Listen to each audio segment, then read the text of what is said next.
Assalamualaikum warahmatullahi wabarakatuh. Kita bertemu kembali dalam kuliah serial teknik pembuatan undang-undang bagian ketiga. Pokok bahasan perkuliahan kita pada video saya sekarang ini adalah peraturan perundang-undangan di Indonesia. Ada banyak tradisi hukum yang kita kenal dan berlaku di banyak negara. Tapi dua di antara tradisi hukum itu sangat berlaku luas di banyak negara. Keduanya adalah pertama, tradisi hukum Eropa kontinental atau civil law, dan yang kedua adalah tradisi hukum Anglo-Saxon atau common law. Indonesia sebagai negara hukum menganut tradisi hukum Eropa kontinental. Dan ini merupakan tradisi yang sesungguhnya diwariskan oleh kolonialisme Belanda yang menjajah Indonesia selama lebih dari 350 tahun. Nah, sebagai negara bekas jajahan Belanda, tradisi hukum ini dianut oleh Indonesia berdasarkan azas konkordansi. Azas konkordansi itu adalah menundukkan diri secara sukarela kepada hukum-hukum peninggalan penjajah. Salah satu karakteristik dari hukum Eropa kontinental adalah kodifikasi hukum atau hukumnya yang bersifat tertulis. Hukum yang bersifat tertulis inilah yang sekarang menjadi peraturan perundang-undangan di Indonesia. Dan dalam tradisi hukum Eropa kontinental, peraturan perundang-undangan itu memiliki kedudukan yang sangat strategis sebagai sebuah sendi utama dari sistem hukumnya. Dalam pembentukan peraturan perundang-undangan pada sistem hukum yang mengacu kepada tradisi hukum Eropa kontinental, maka organ pembentuk, kemudian tata cara dan proses dari pembentukan peraturan perundang-undangan itu menjadi titik sentral dari pembangunan sistem hukum nasional. Berbicara tentang peraturan perundang-undangan di Indonesia, maka kita berbicara tentang hukum yang tertulis. Walaupun kita mengenal hukum itu selain yang tertulis, juga ada yang tidak tertulis. Nah, hukum yang bersifat tertulis ini adalah hukum yang saat ini berlaku di Indonesia. Atau kita kenal dengan istilah hukum positif. Secara khusus, hukum positif itu dapat kita temukan di dalam hierarki peraturan perundang-undangan atau di dalam tata urutan peraturan perundang-undangan pada Undang-Undang Nomor 12 Tahun 2011 atau Undang-Undang Nomor 15 Tahun 2019 tentang perubahan atas Undang-Undang Nomor 12 Tahun 2011. Adapun hierarki atau tata urutan peraturan perundang-undangan di Indonesia itu, yang pertama, Undang-Undang Dasar 1945. Kedua, ketetapan Majelis Permusyawaratan Rakyat atau MPR. Ketiga, Undang-Undang Peraturan Pemerintah Pengganti Undang-Undang. Keempat, Peraturan Pemerintah. Kelima, Peraturan Presiden. Keenam, Peraturan Daerah tingkat provinsi. Dan ketujuh, Peraturan Daerah Kabupaten Kota. Nah, pembentukan dari peraturan perundang-undangan ini dilakukan melalui tahapan-tahapan pembentukan peraturan perundang-undangan. Tahapan itu meliputi yang pertama perencanaan, yang kedua penyusunan, yang ketiga pembahasan, yang keempat pemantauan dan peninjauan, yang kelima pengundangan, dan yang keenam penetapan atau pengesahan. Keenam tahapan ini itu ada pada dua poros kekuasaan, yaitu poros eksekutif dan poros legislatif. Misalnya perencanaan dan penyusunan itu ada pada poros eksekutif. Sementara pembahasan itu ada pada poros legislatif. Kenapa ada pada poros legislatif? Ini sesuai dengan fungsi lembaga legislatif itu yang tugasnya membuat undang-undang.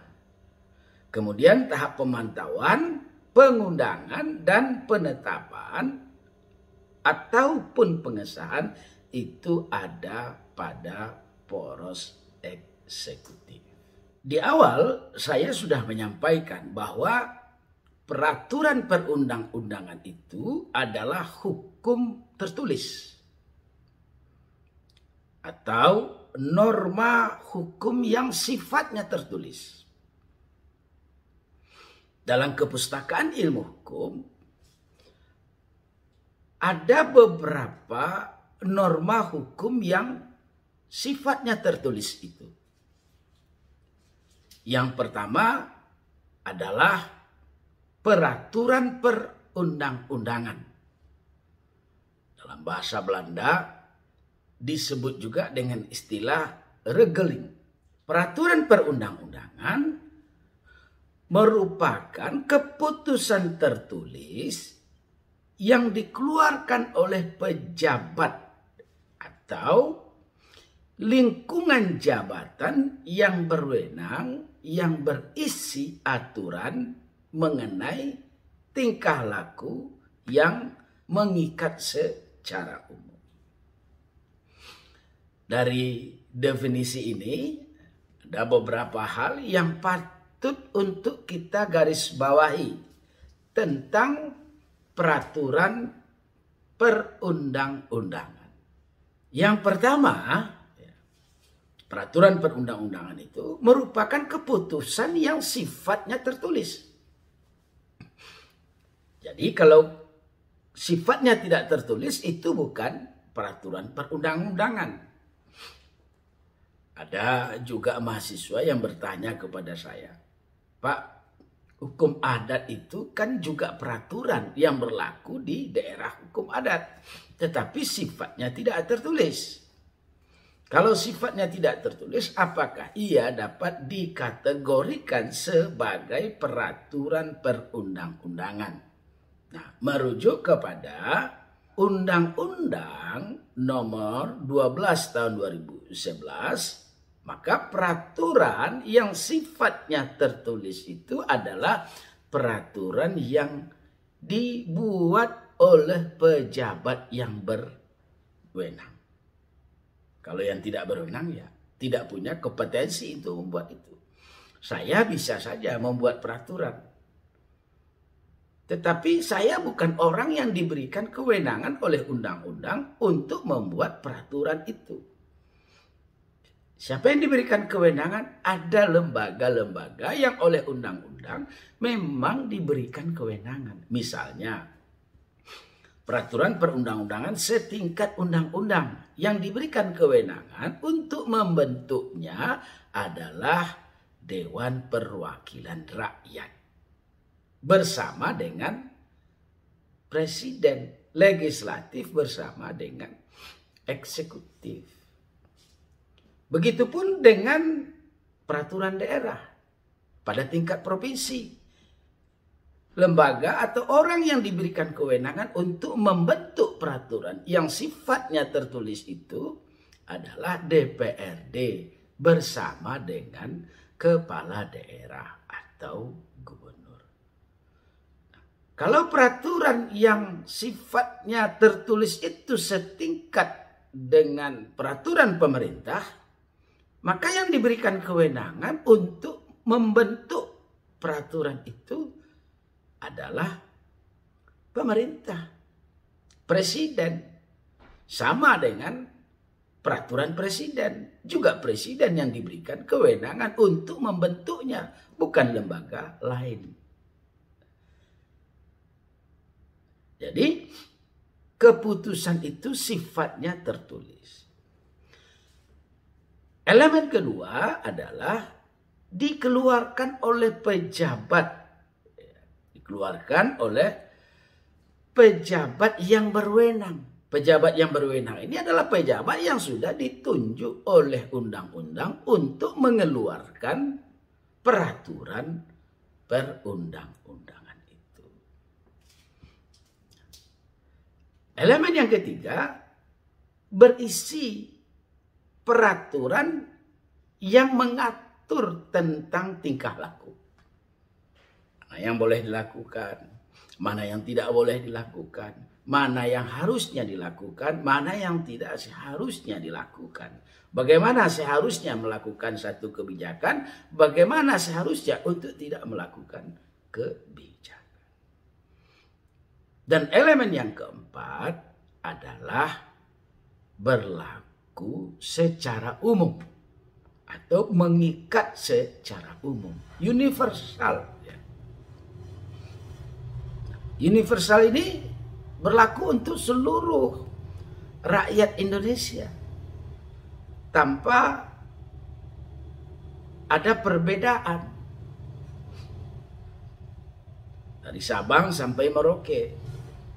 Yang namanya warga negara Indonesia, maka peraturan perundang-undangan itu suka atau tidak suka, setuju atau tidak setuju dengan muatan materinya, dengan proses pembentukannya, dengan pengesahannya, ketika diundangkan, dia sudah berlaku secara umum dan mengikat kepada seluruh warga Indonesia. Itu peraturan perundang-undangan sebagai norma hukum tertulis yang pertama. Norma hukum tertulis yang kedua, ada yang namanya keputusan, penetapan, dan ketetapan. Atau dalam bahasa Belanda dikenal dengan istilah beschikking. Apa itu?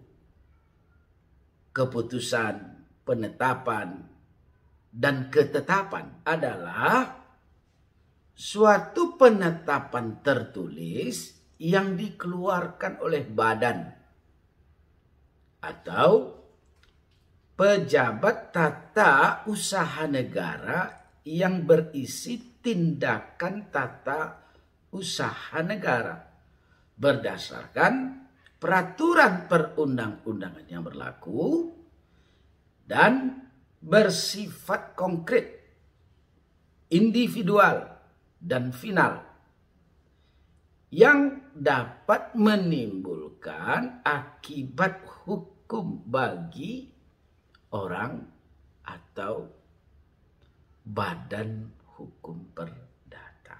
Kategori dari keputusan, penetapan, dan ketetapan itu banyak. Hampir seluruh badan atau pejabat tata usaha negara itu mengeluarkan yang namanya keputusan, yang namanya penetapan, yang namanya ketetapan. Menteri sebagai pejabat tata usaha mengeluarkan keputusan. Gubernur sebagai pejabat tata usaha menerbitkan keputusan.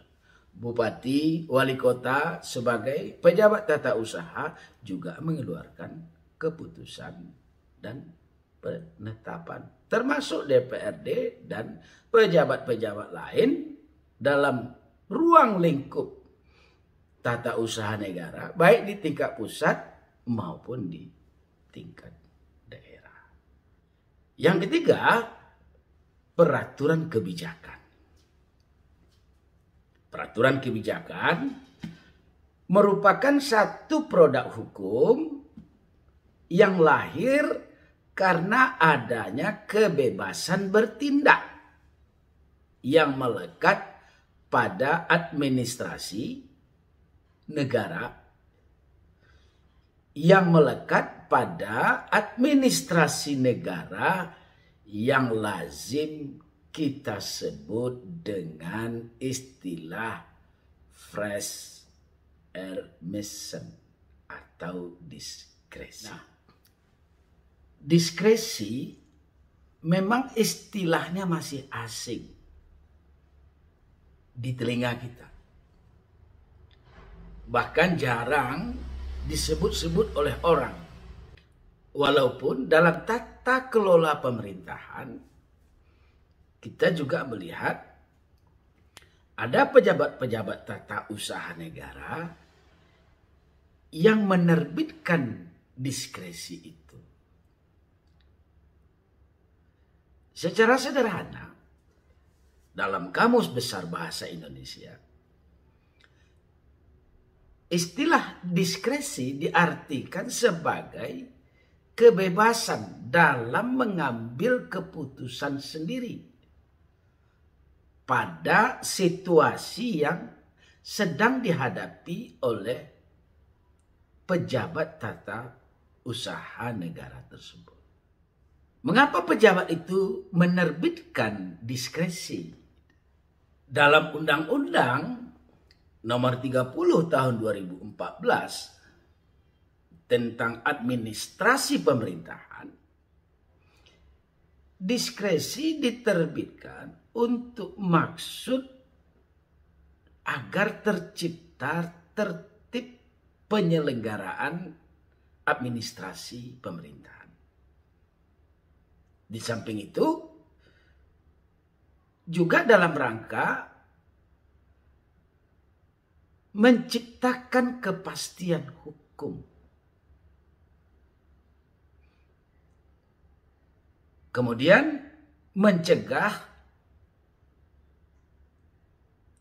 jangan sampai terjadi penyalahgunaan wewenang.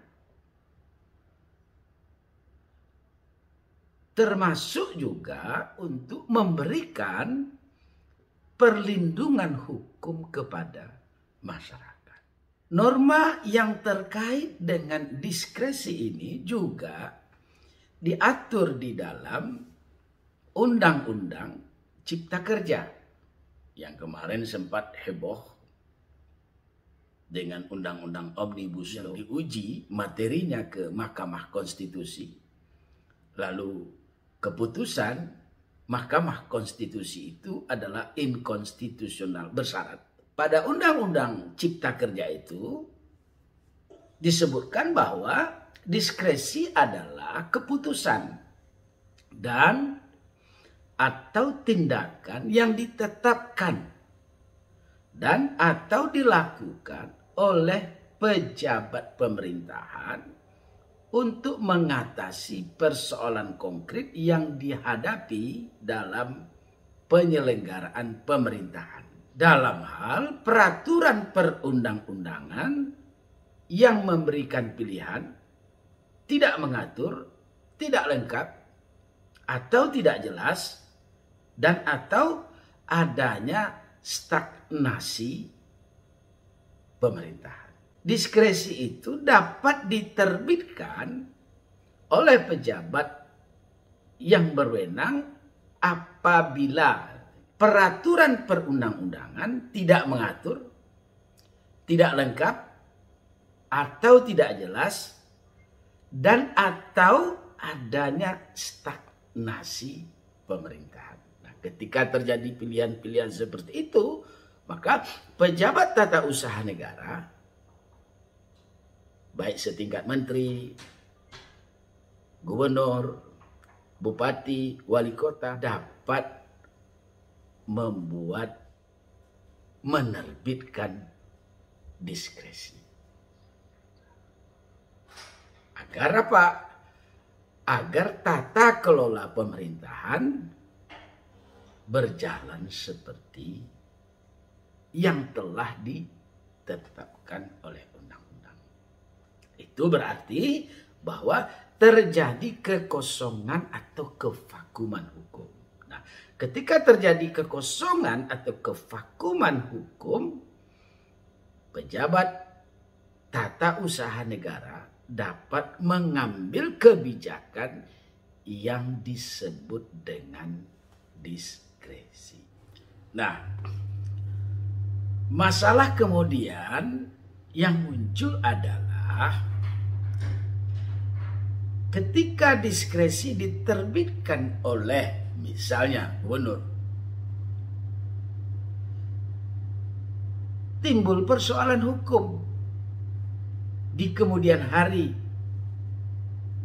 karena kebijakan yang diambil oleh gubernur terhadap satu persoalan yang dianggap tidak ada landasan hukumnya, aparat penegak hukum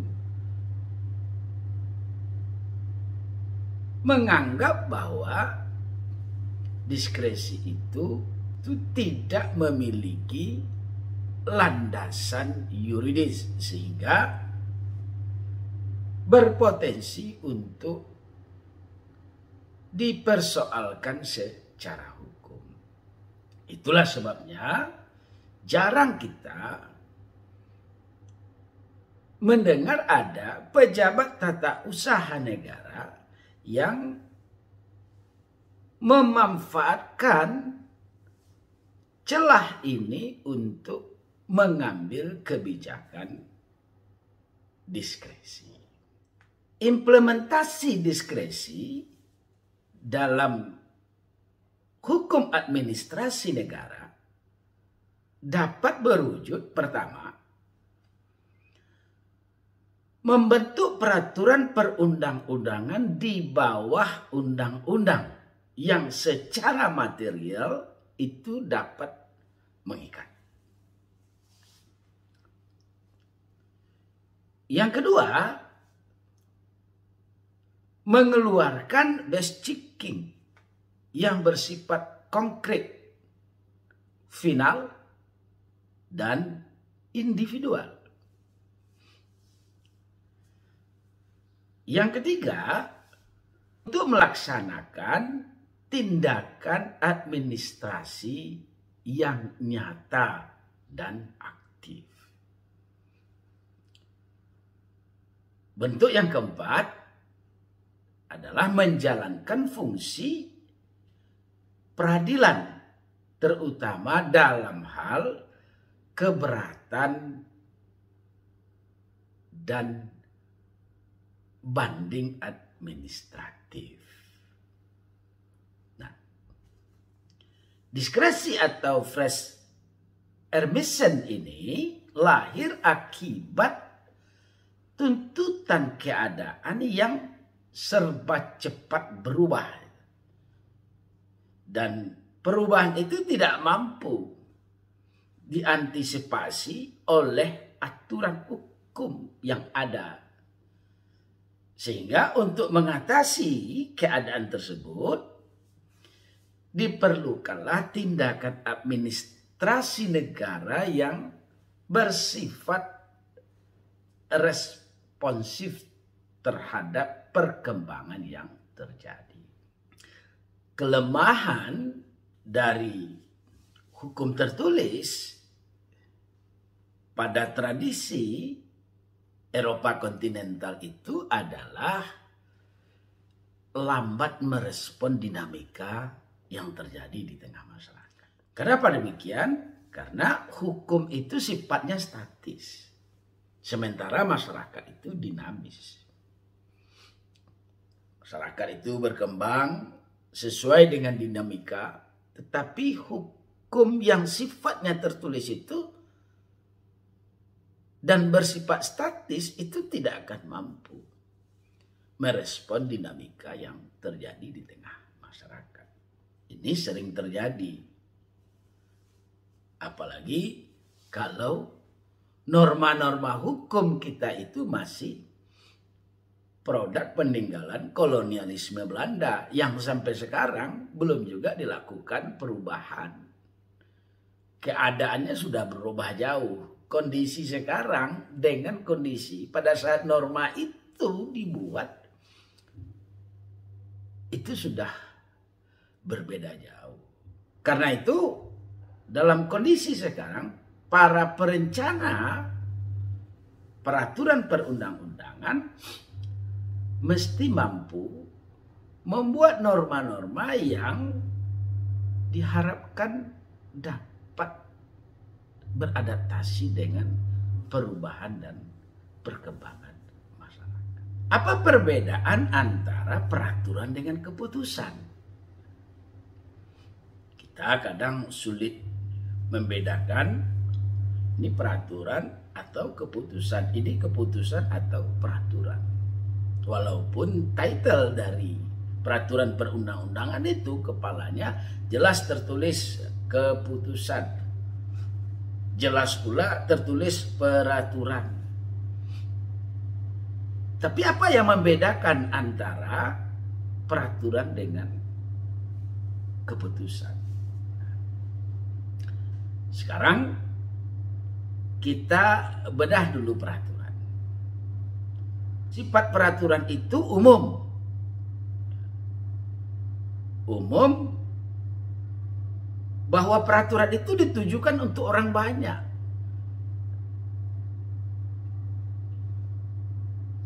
Bukan untuk sekelompok orang atau bukan pula untuk orang-orang tertentu. Makanya peraturan itu selalu saja dimulai redaksionalnya dengan barang siapa atau setiap warga negara. Kalau dia mahasiswa, setiap mahasiswa, dan lain-lain. Itu artinya dia bersifat umum. Sementara keputusan, penetapan, dan ketetapan bersifat individual. Individual itu artinya ditujukan untuk seseorang atau beberapa orang. Atau bisa juga banyak orang. Dapat juga untuk orang-orang tertentu. Umpamanya dosen, mahasiswa, dan lain-lain.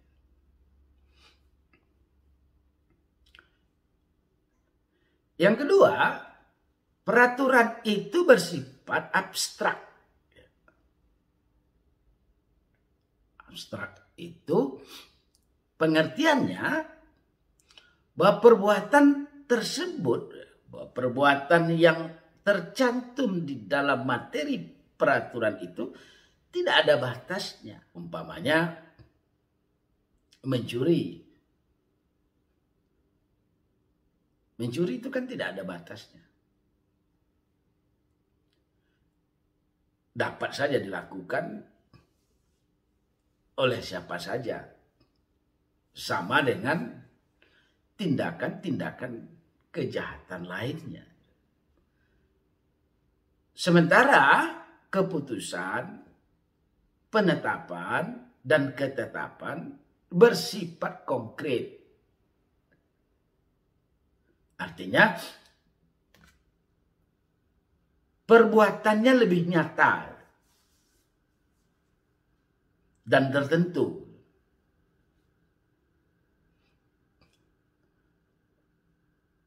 Umpamanya mencuri mobil. Itu tertentu.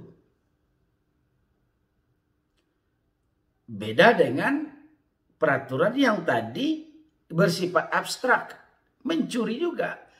Tapi ruang lingkupnya luas. Tidak ada batasnya. Kalau pada keputusan, penetapan, dan ketetapan, dia konkret. Jelas. Benda yang dicuri itu jelas. Wujudnya jelas. Yang ketiga, peraturan itu berlaku terus-menerus. Artinya, tidak dibatasi oleh waktu. Sampai kapanpun dia berlaku. Sepanjang normanya masih diberlakukan. Atau sepanjang peraturan tersebut tidak dicabut oleh pejabat yang berwenang.